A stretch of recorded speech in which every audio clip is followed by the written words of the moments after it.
An update to Windows 10 has introduced the X-Gameboy, a quick-access overlay that lets Windows users access music, capture tools, and X-Live friends while playing almost any game. The new offering is similar to features that PC game clients like Valve and Origin have offered for years, though the Windows 10 spin is not tied to any specific storefront. Instead, it gives PC-minded players an easily accessible way to use features of a few Microsoft-owned tools on the fly. The X-Gameboy also has the added bonus of getting X-Live features into the hands of more players, something Microsoft has been doing more and more as it opens up its service to mobile game developers and offers support for some games on Nintendo Switch. XBO Access page, detailing the Game Boy's offerings, specifically calls out that the overlay supports both voice and text chat across X1, PC and mobile apps.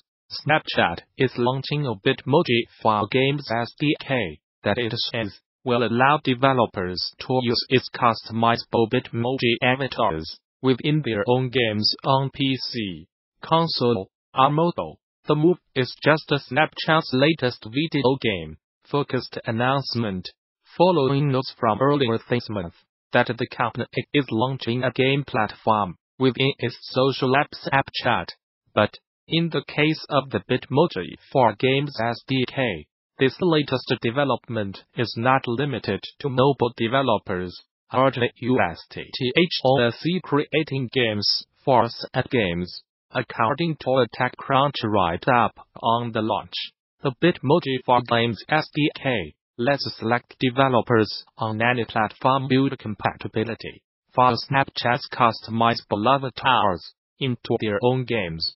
The system would let players edit the look of their avatar on their mobile device, then scan a QR code displayed by a compatible game to import that character into whatever they are playing.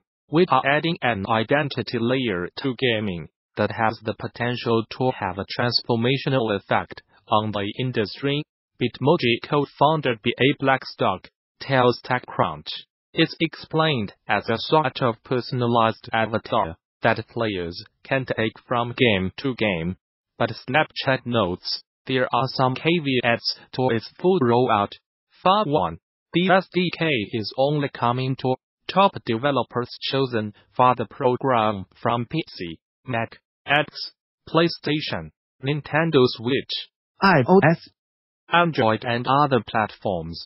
On top of that, Snapchat is being selective with the kinds of games its Bitmoji avatars appear in, and will have guidelines on how they can be used. But it's not something the company has explicitly detailed quite yet. Newsbrief. From Software's latest release Sekiro, Shadows Die Twice, has already surpassed 2 million sold worldwide. A milestone. Publisher Activision says the game hit less than 10 days after its March 22nd launch. That figure comes from Activision and from Software's own internal sales estimates, and includes copies sold worldwide across PlayStation 4, X1, and PC.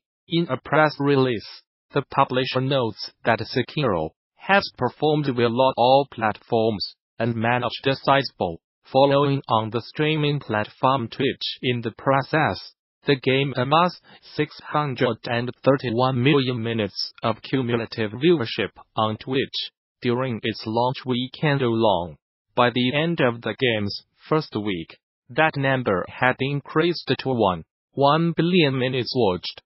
Each developer QC Games is shutting down, throwing the future of the Formula 1 action RPG at Antidote. The Austin-based studio, which was founded back in 2015 by a group of former BioWare devs, broke the news in a post on the Bridge website, where it thanked players for sticking with the game and providing feedback during its technical alpha and early access stages. Thank you for all the kind words of support and constructive feedback over the months. And thank you for believing in QC Games and Bridge. Raw the QC Games team. Unfortunately, today is the last official day for QC Games. As we begin winding down internal operations on Bridge, we are sure you have a lot of questions about Bridge, your accounts, and the future of the game. Our team is still working on defining what this means for Bridge and for our community, and we will post an updated article soon with answers to as many questions as we can cover. While it's currently unclear what will happen to Bridge in the long term, QC has assured players that servers will remain online for the time being.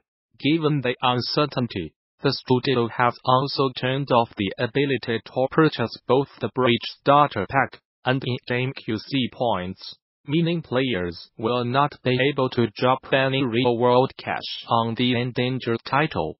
Digital Storefront is discontinuing its Fair Price Package (FPP) program on March 31st, in anticipation of developers netting a larger revenue share. The FPP was a form of stock credit that would give back to customers when they bought a regionally priced game that was more expensive in their country.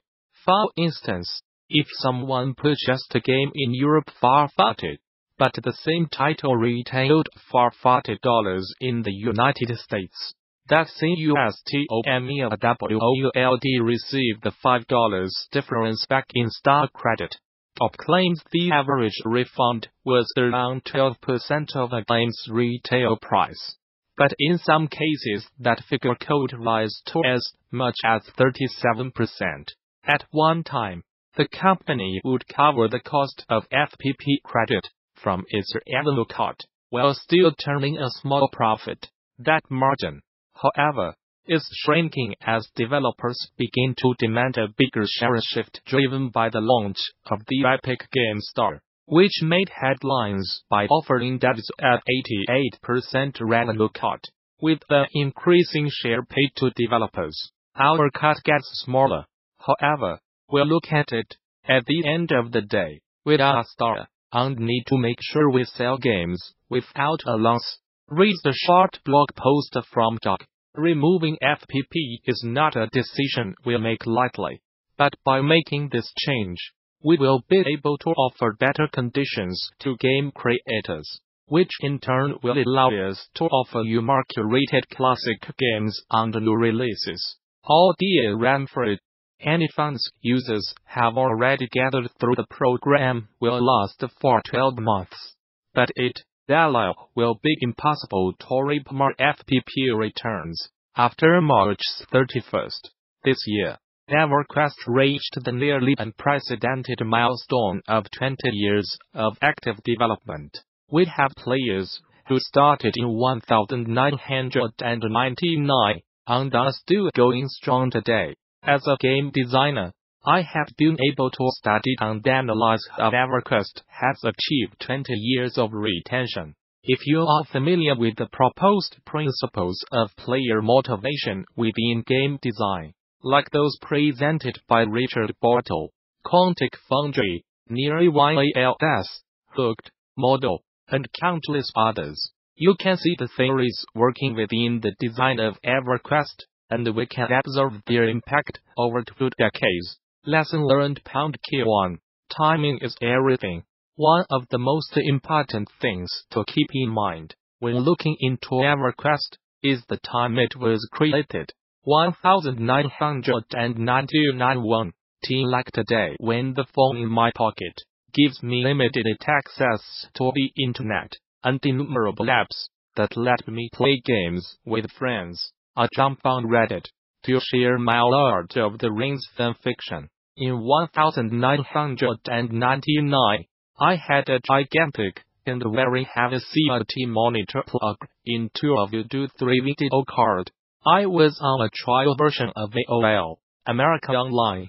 To all you youngsters, to access the internet, it got cut off every time my mom picked up the phone to make a call. On my desk was a stack of Q-tips to clean the dust off the rollerball contacts inside my mouse. When I did log onto the internet at 1 a.m., the dial-up sound would wake up my dad, and he had burst into my room and yelled at me to go to bed and get a job. Even with those struggles, I was lucky to be part of the 1% of people worldwide who even had internet access.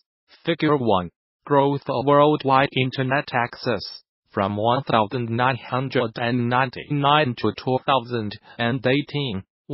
EverQuest was an ambitious and genius game, but it also had superb timing. And I do not just mean market timing. Yes, EverQuest beat Azure and Skull and Dark Age of Camelot to market. But all those games benefited from the same timing that EverQuest did.